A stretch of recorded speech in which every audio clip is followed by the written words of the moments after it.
보시면 되겠습니다. 투리온정에 대한 간략한 제품 정보입니다. 주성분은 베포스타틴, 베실레이트 10mg고 항히스타민제입니다. 알러지성 비염과 만성 두드러기, 피부 질환에 수반된 소양증에 효능 효과가 있고요. 용법 용량으로는 하루 1회 1T PID 정도 투여가 가능합니다.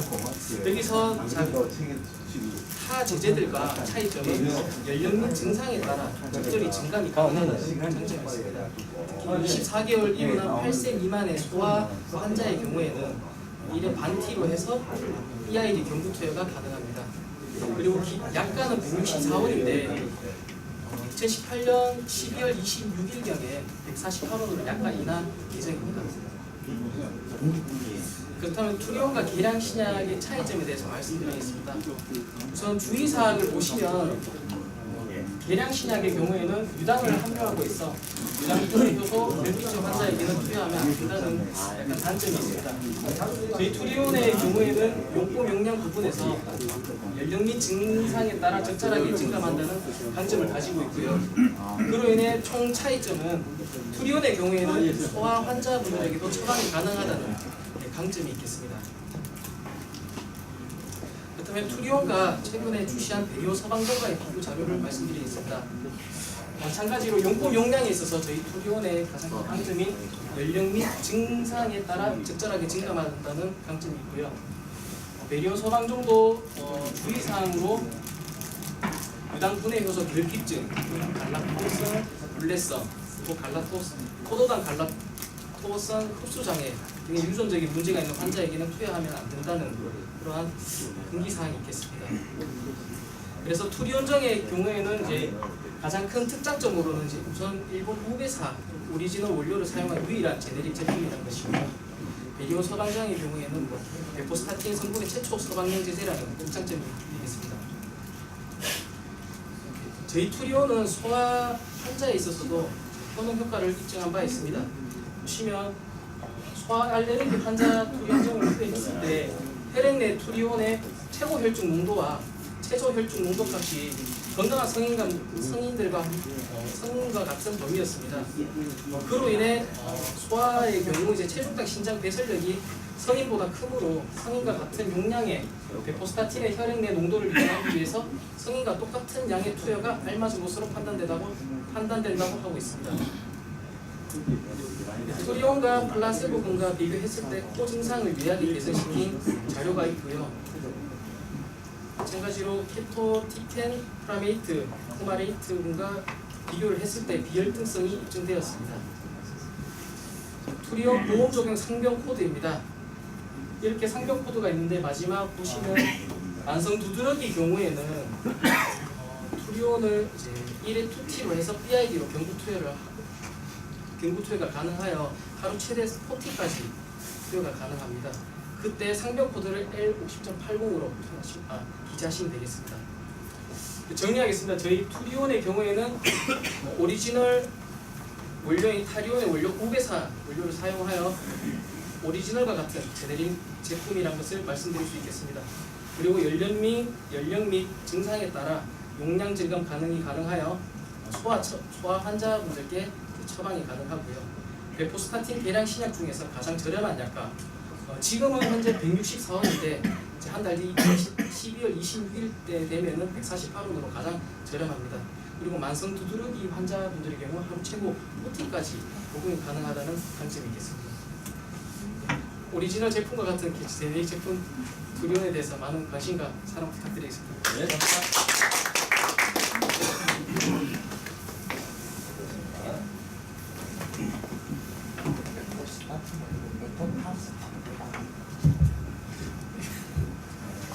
예, 안녕하십니까.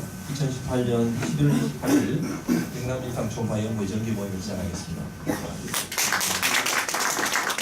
지난주에 내기역 초파 아카데미 때문에 뵙고 2주 만에 뵙게 됐는데요. 길공생님께서 잠깐 드릴 말씀 있다고 그래서 잠깐 말씀 듣고 진행하도록 하겠습니다.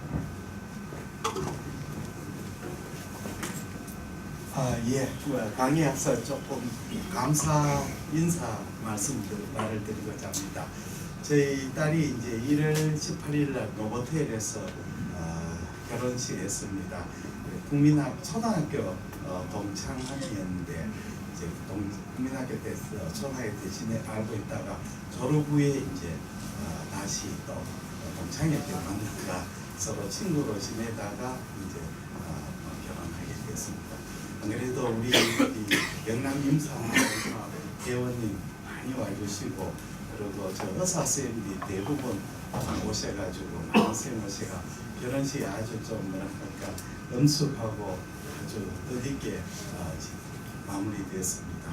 너무 저러 봐서는 참 결혼식까지 사람이 적게 올까 엄청 걱정을 했는데 그날따라 여러 가지 행사가 참 많았는데 그래도 불구하고 많이 오셔서 제가 굉장히 감사의 마음을 어떻게 표현할까 고민하다가 이 책을 주문을 했습니다. 한상석 교수님 신문에 인터넷에 나왔거든요. 우리 한상석 교수님 대구의 인제대 영상의학 교수님이고 저하고 조금 알게 되는 거는 부산에 이제 강의하면 늘 한상석 선생님 먼저 하고 제가 뒤에서 하고 이래서 알게 되고 또 몇 년 전에 우리 대구에서 하는 대경 학술대 충기학술대 또 한상석 선생님을 초빙하셔가지고 맹강의를 들었습니다. 이번에 정년퇴임 하시고 이제 지금 조금 쉬고 계시는 분인데 선생님께서는 또 부산에 2월 8일 날 부산 수영에서 또 서점에서 또 책 출간 또 독자의 만남도 하신다고 그래서 책을 제가 주문했더니 굉장히 좋아하셨습니다. 한 70건 주문니까 이제 우리 대구에 그날 참석하신 분 또 축의금 보내주신 분들한테 제가 보내드리고 있습니다. 지금 그래서 오늘 여기 오신 분도 또 기회가 있습니다. 제가 남았는 2권을 갖았습니다. 여기 안 받으시고 이름을 쪽지에 적어주시면 우리 회장님이 추천해가지고 2권을 아드레스만 좋겠지만 책이 다 그만치 안 되니까 오늘 계시는 분 끝날 때 추첨회가 가져가실 수 있는 기회를 찬스를 드리겠습니다. 정말 대단히 감사했습니다.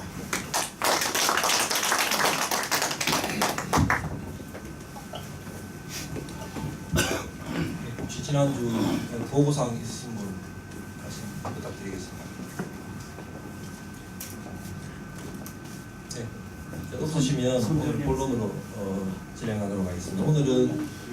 오늘 포함해서 이제 하반기에 저희가 강의 스케줄이 4번이 남아 있습니다. 오늘 이제 신동우 선생님이 충수에 대한 강의를 해주시고요. 다음 주에 이제 충수 이외의 소화관 질환에 대해서 강의를 하고, 그다음에 3번째 남아있는 것이 갑상선 두 파트가 남아 있습니다. 그래서 이제 중요한 4파트 중에 오늘 이제 마지막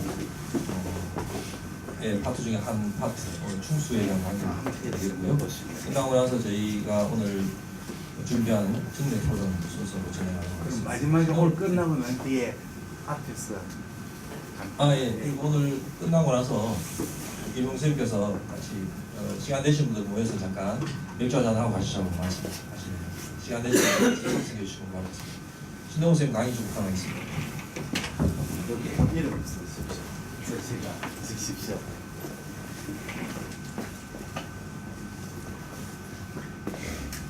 자, 이름 소개 요한이가 봉투에 추첨해가 2사람. 안녕하십니까. 부광연합의 신동우입니다.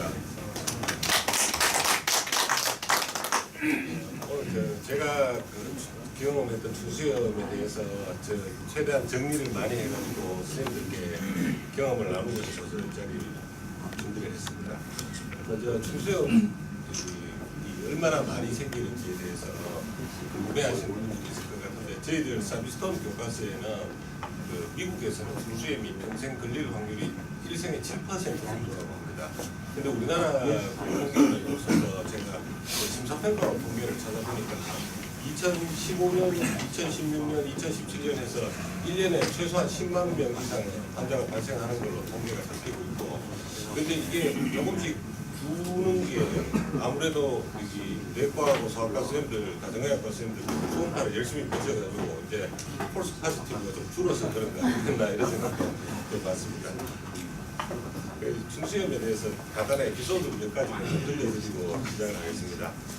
최초의 중수 절제술은 1735년 프랑스 외과 의사가 시행을 했는데 10살 된 남자애기에 그 허니아 색 안에서 핀포인트 퍼포레이션 된 아펜딕스를 처음으로 절제함으로써 이제 역사가 시작이 됐다고 문헌상 역사가 시작됐다고 하고, 우리가 아는 이 감염원의 제거라는 그런 개념의 중수 절제술의 그 개념을 정립한 분이 선생님들께서도 잘 아시겠지만 그 유명한 맥거니 선생님입니다. 1889년이고 제가 이 강의하고 별 관계없는 찰스 왕세자 사진을 올려놨습니다. 이분이 그 제가 위에 에드워드 왕세자인데 그 찰스 왕세자가 70세까지 지금 아직 그 왕위를 물려받지를 못하고 있답니다. 그래서 좀 TBS 기사가 났길래 연관성이 있는 것 같아서 올렸는데, 이분이 위에 사진이 이분이 누군가 1900년도에 그 대관식을 한 에드워드 7세라고 하는데 어머니가 그 유명한 빅토리아 여왕님입니다. 그 어머님이 워낙 장수를 하셔가지고 60세까지 그 임금님이 왕위에 즉위를 못하고 즉위는 하고 싶어서 죽겠는데 기다리다가 늙고 있었는데 이제 어머니가 돌아가셔서 자기가 대관식을 해야 되는데 배가 아픈 겁니다. 그래서 유명한 의사들을 불러서 물어보니까 그때 당시에 생소한 개념이었던 이거 그 전화는 아펜디사이티스입니다. 이런 진단을 받고 이제 수술을 받으셔야 됩니다. 설명을 들으니까 그때는 대관식이 상당히 중요해서 난 먼저 즉위를 하고 싶다. 죽어도 수술 못 받겠다 하니까 그때 그 총명한 외과 의사가 한 명 있어서 그 에드워드 7세한테 그러면 그 대관식은 전하의 장례식이 될 것입니다. 이렇게 협박을 해가지고 수술을 받고 무사히 즉위를 할 수 있었다고 합니다. 그리고 에피소드 하나 더 있는데 1961년도 구소련의 그 남극 기지의 유일한 의사였던 닥터 로고초프가 유명한 사람으로 아펜덱토미로 유명한 스타가 된 분인데, 이분이 남극 기지에 고립된 환경에서 자기가 아펜디사이티스가 걸렸다는 걸 이제 직감을 하게 됩니다. 그리고 항생제를 쓰고 해도 듣지를 않으니까 그때 당시에 그 기지에서 탈출할 방법, 기후가 안 좋아서 탈출할 방법도 없고 해서 급기야는 리도카인을 이용해가지고 자기 스스로 셀프 아펜덱토미를 하게 됩니다. 당시에 그 전체주의로 소비에트 공화국에서 그런 이제 그 지도층에서 그런 미담을 들으니까 이 닥터 로고초프가 남극 기지에서 고국으로 귀환했을 때 아주 영웅 대접을 하고 대대적인 환영식을 했었다고 합니다. 그런데 아이러니하게 밑에 제가 From Appendicitis to Gastric Cancer라고 적어놨는데, 이분이 아이러니하게도 제때 수술 못 받으셔서 가스트릭 캔서로 돌아가셨다고 합니다. 저희 외과로 시작해서 외과로 끝났고 들어갔습니다. 자, 그러면 이제 본론으로 들어가서 초음파로 선생님들께서 관심 많으신 초음파로 충수 찾기 이 제목을 붙여봤습니다. 이 충수는 위치가 베이스는 C금에 고정되어 있지만 팁이 이렇게 다양하게 1905년에 나온 해부학책 그림입니다. 1905년에 나온 해부학책 그림인데 이렇게 그때 또 벌써 이렇게 다 위치가 다양하다는 걸 외과 의사들이 알고 있었습니다. 알고 초음파로 최근에 이제 우리가 충수 찾는 방법을 여러 책에서 제가 보고 정리를 좀 해봤는데, 먼저 우측 심장 높이에서 컨벡스 프로브로 콜론이 상행결장 보이는 부분에서 검사를 시작해서 그 상행결장을 따라서 맹장까지 내려가는 게 제일 처음 시작이 되겠습니다. 그리고 제 경험으로는 경우에 따라서는 이게 시그모이드가 위로 많이 올라와 있다든지 그 콜론에 가스가 많이 차서 트레이스가 잘 안 되는 경우에는 차라리 말단 회장을 찾아서 말단 회장에서 거꾸로 폐뱅판을 찾고 거기에서 그 충수 기저부를 찾는 게 한 가지 팁이 될 수 있겠습니다. 그리고 앞에서도 말씀드렸지만 충수 기저부는 항상 이 테니아 콜리 결장근과 연결이 되어 있기 때문에 여기에서 베이스에서 시작하는 게 제일 중요하니까 처음 베이스를 찾는 것이 가장 중요한 일이 되겠습니다.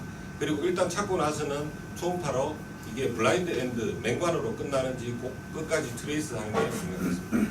그리고 초음파를 볼 때 중요한 해부학적인 지표로 여러 선생님들께서 터미널 일리움과 IC 밸브, 시콤, 소아스 머슬, 일리아c 아테리 이런 게 있다는 것을 알고 그 근처에서 우리가 아펜딕스를 찾을 수 있겠다 이렇게 개념을 가지시면 되겠습니다.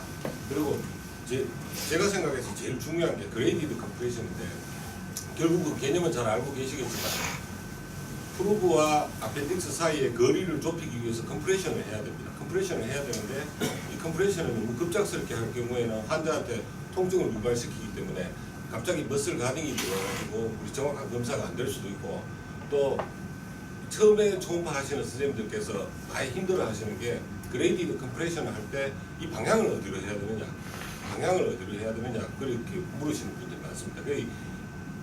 반대 방향으로 컴프레션을 하게 되면 엉뚱하게 펠리스나 라이트 파라콜링커터 쪽으로 빔을 쏘기 때문에 앞배를 찾을 수 없는 경우가 많습니다.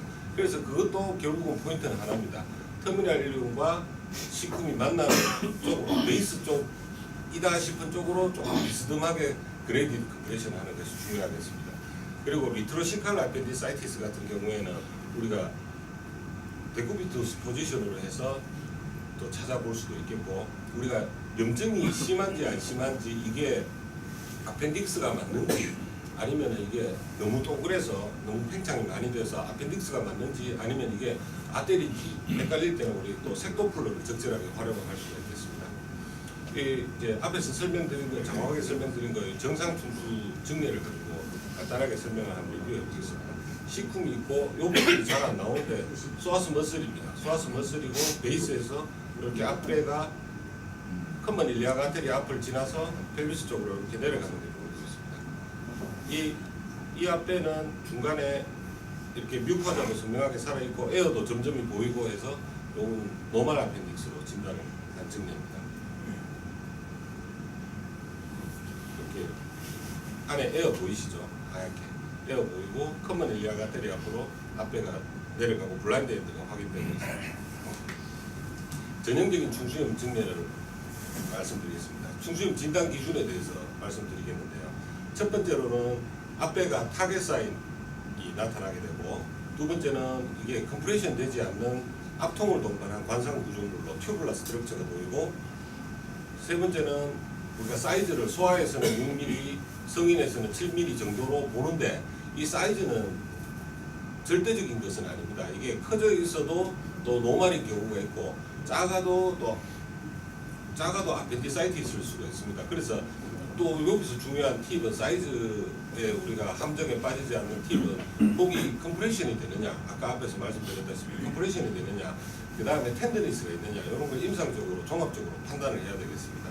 그리고 내부에 피칼리스가 있을 수도 있고 없을 수도 있습니다. 피칼리스가 있으면 진단 가능성이 좀 더 높아지겠죠.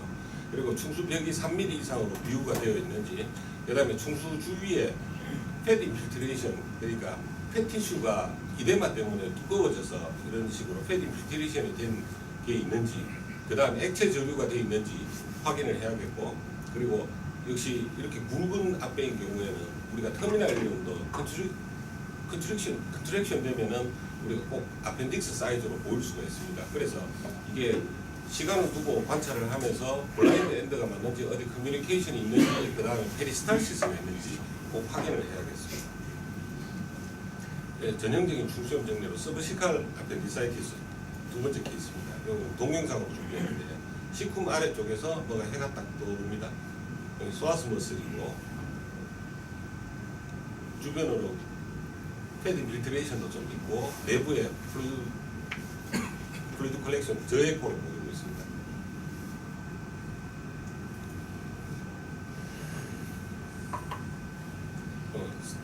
스틸 사진입니다. 여기 블러드 플로우가 증가된 걸 관찰할 수 있습니다. 환자 수술한 결과고 이렇게 보겠습니다.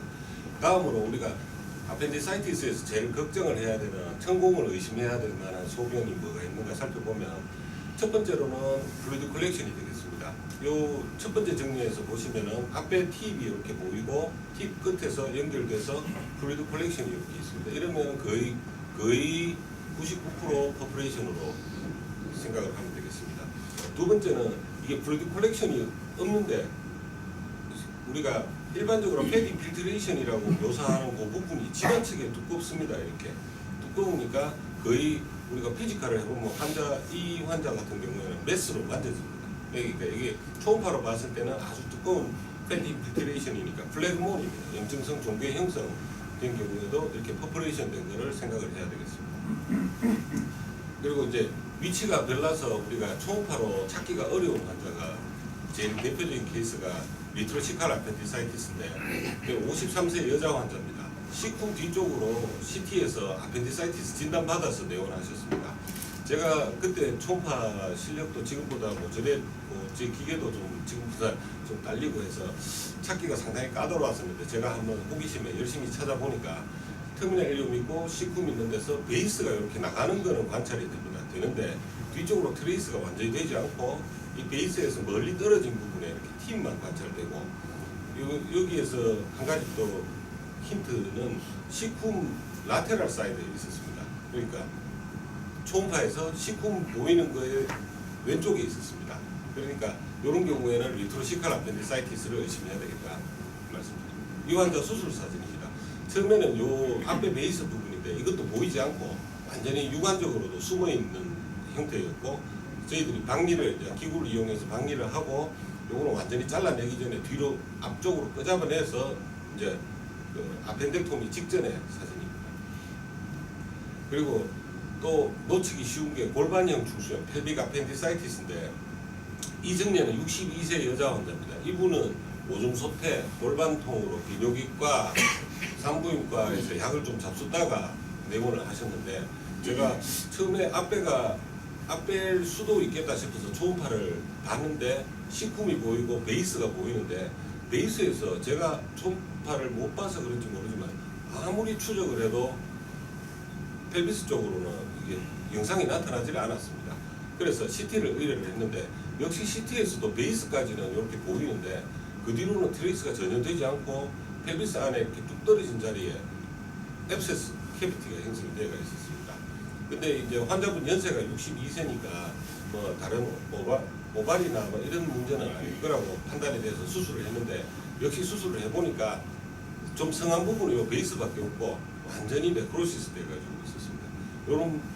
요런 증례도 우리가 처음에 환자분들이 내원하실 때 나 오줌 소태 같아요, 방광이 아파요 이렇게 오실 수 있으니까 선생님들께서 진료하실 때 참고를 하시면 좋겠습니다. 그리고 좀 특이한 케이스인데 64세 남자 환자인데 이분은 하루 동안에 라이트 어퍼 쿼드런트 페인을 주소로 내원하셨고 류코사이토시스가 17,000개나 됐습니다. 그래서 저는 처음에 그 콜레시스타이티스 환자인 줄 알고 컨벡스 프로브를 내가지고 라이트 키드니 그 GB를 찾아보니까 GB는 정상이었고 라이트 키드니 앞쪽에 뭔가 그렇게 동그란 타겟 사인이 보였습니다. 그래서 리니아 프로브로 다시 확인을 해보니까 아펜디사이티스였습니다. 이런 위치가 굉장히 다양할 수 있고 저 김대영 원장님 증례 중에는 또 왼쪽으로 TV 왼쪽 아랫배까지 가 있는 환자도 있었기 때문에 우리가 복통이 있는 환자에서는 아펜디사이티스를 한 번쯤은 의심을 꼭 해봐야 되겠다 이렇게 말씀을 드리겠습니다. 그리고 이제 좀 민감한 소아 충수염 좀 놓치고 나면 많이 시끄럽죠.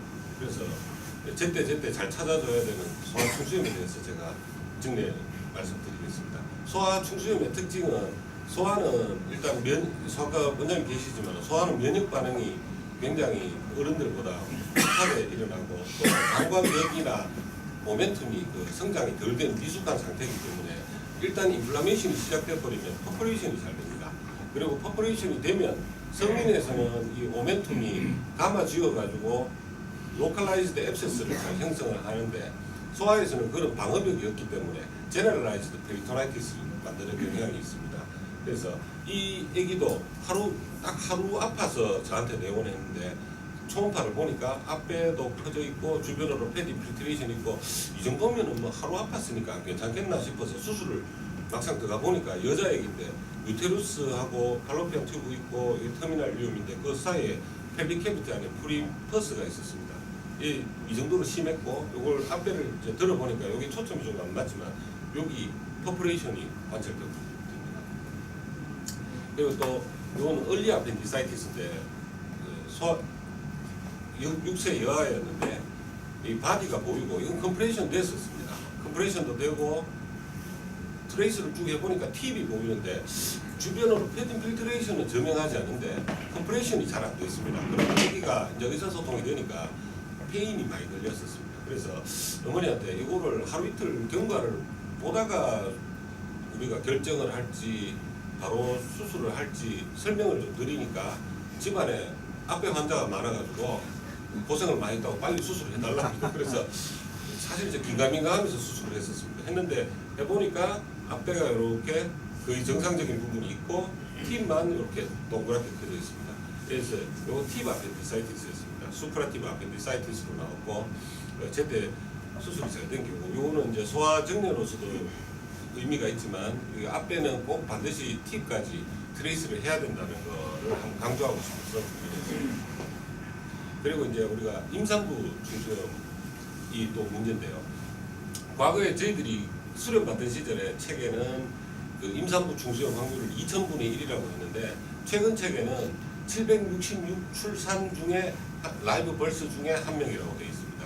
그리고 이제 임산부 중수염의 특징은 임신과 연관된 입덧 증상하고 중수염 증상하고 이렇게 많이 오인돼서 진단이 늦어질 수가 있고 그리고 임산부들의 모스트 커먼 서지컬 압도멘이라고 합니다.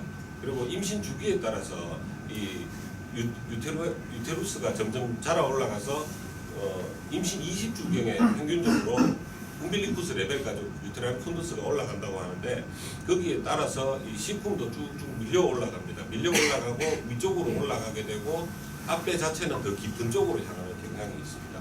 그리고 임산부에서 우리가 앞배를 진단을 하겠다고 WBC 카운트를 봐갖고 크게 의미가 없다고 합니다. 선생님들께서도 잘 아시겠지만 생리적 백혈구 증가증이 16,000개까지 있을 수 있다고 합니다. 그리고 일단 의심이 되면 폐하의 안전 문제 때문에 진단이 명확하지 않아도 사실은 수술을 결정하는 경우가 종종 있습니다. 제2증례입니다. 임신 18주 34세 여자 환자입니다. 저 배가 이틀 동안 배가 아파서 내원하셨는데 식품이 보이고 베이스가 있고 18주니까 제법 약간 아랫배까지 볼록해져 있었습니다. 좀 커진 유테루스 옆으로 앞배가 주행하는 게 확인이 돼서 수술을 했습니다. 상당히 작은 앞배였습니다. 작은 앞배인데 인플라메이션은 많이 심했고 수술을 하고 아기는 무사하게 해서 잘 퇴원했었습니다.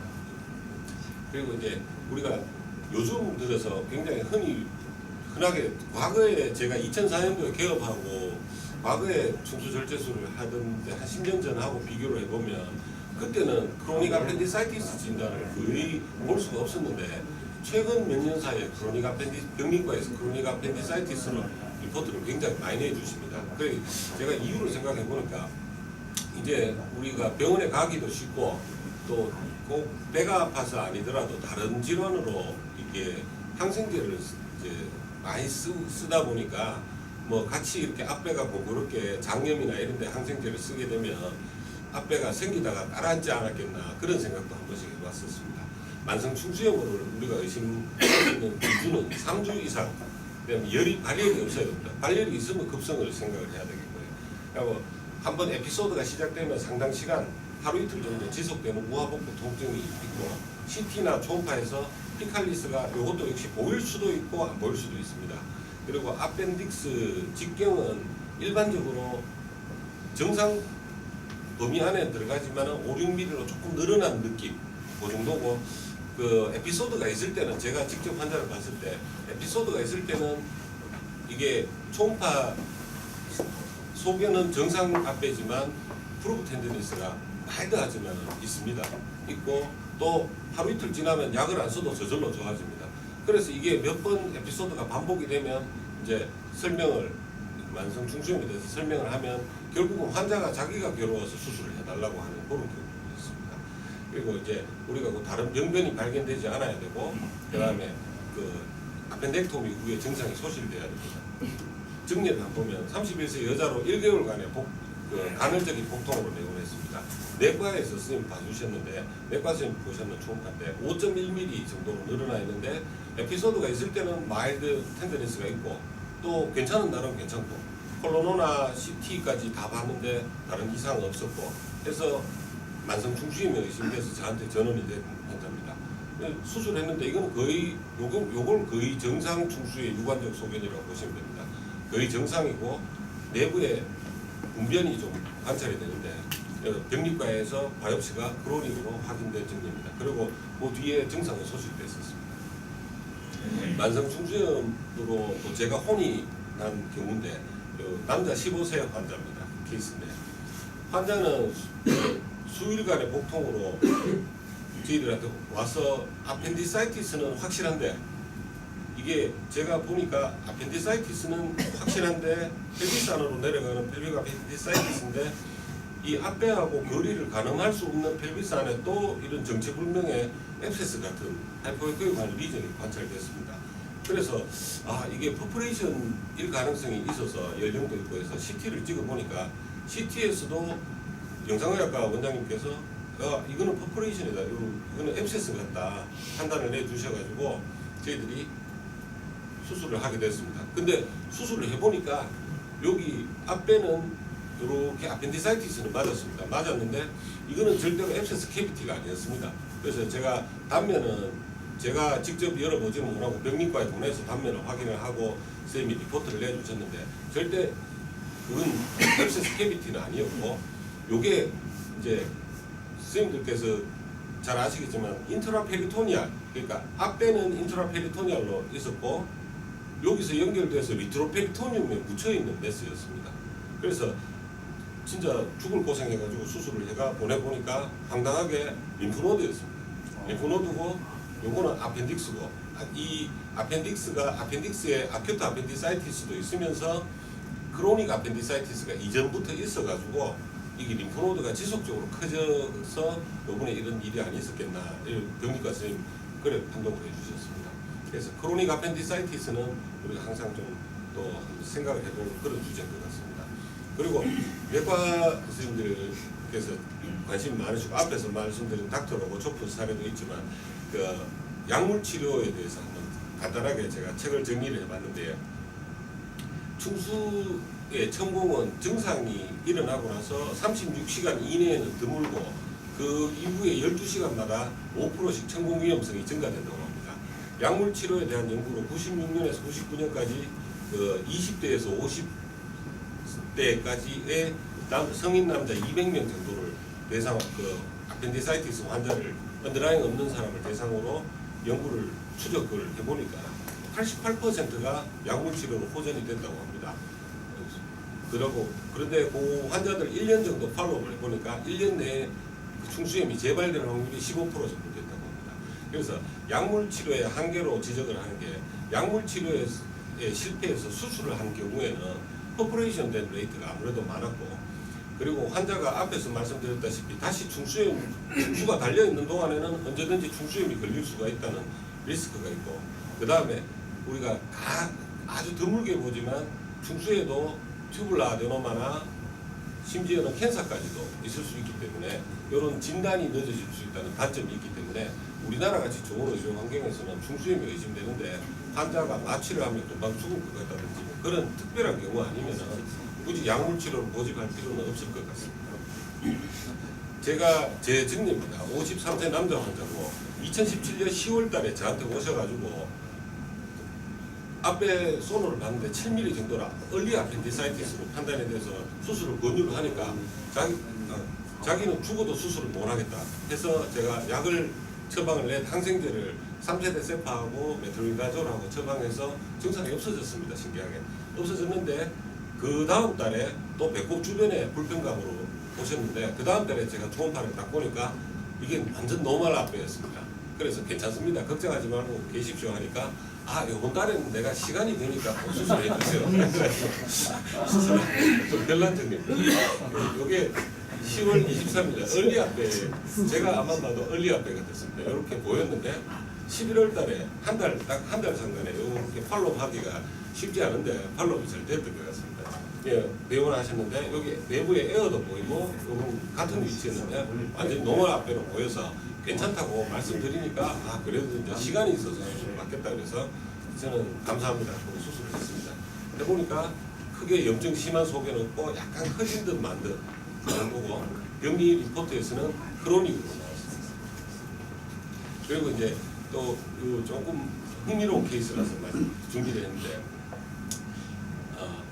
15살 남자 학생인데 일본 여행을 가족들하고 갔습니다. 갔는데 배가 아픈데 보험을 안 들어놔놓으니까 거기서 진통제만 먹고 버티다가 한국 대구에 이제 저한테 왔습니다.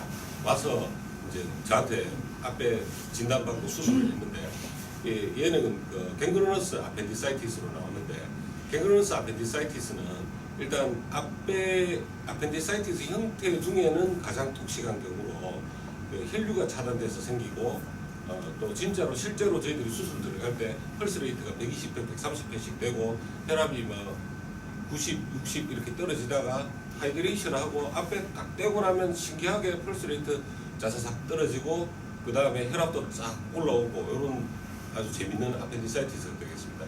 요는 그리고 내부에 충수 내부에 강에코가 두 가지가 보이는데 요 학생 보시면 시쿰이고 시쿰 라테랄 사이드에 중수 기저부에 피칼리스 섀도우 보입니다. 그래서 트레이스를 쭉 해보니까 앞에 디스탈 쪽에는 이런 내부에 지저분하게 보이고 요거는 에어에 의한 강에코가 되겠습니다.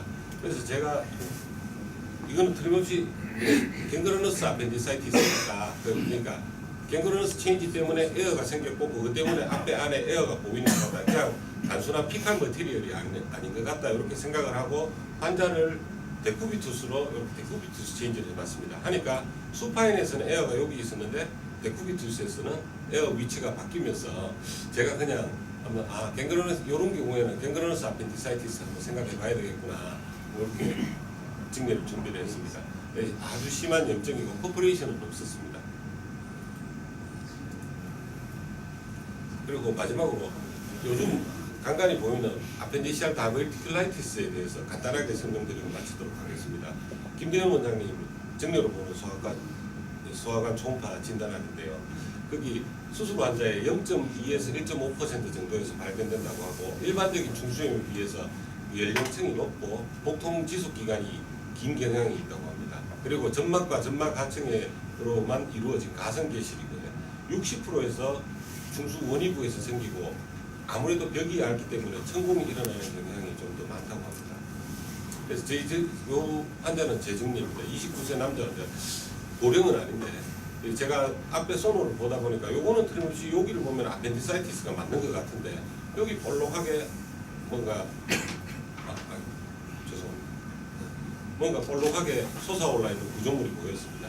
옆으로 봤을 때 약간 볼록한 듯만 듯 그렇게 보였고 실제로 아펜덱토미를 하고 나서 병리 절제 표본상에서 요것도 다이버티큘럼이고 요것도 다이버티큘럼이라고 합니다. 그래서 아펜딕스에 생긴 다이버티큘라이티스도 있을 수 있다. 그래서 뭐 같이 환자들한테 설명할 때는 아펜디사이티스다 이렇게 설명을 하고 있습니다. 이상 마치겠습니다.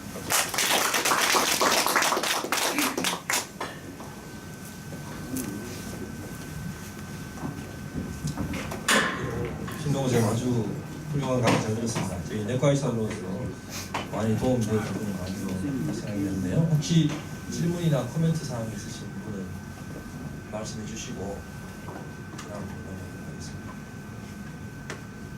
혹시 궁금하셨던 부분이나 없으신가요? 너무 완벽한 강의를 해주셔가지고 예, 다음은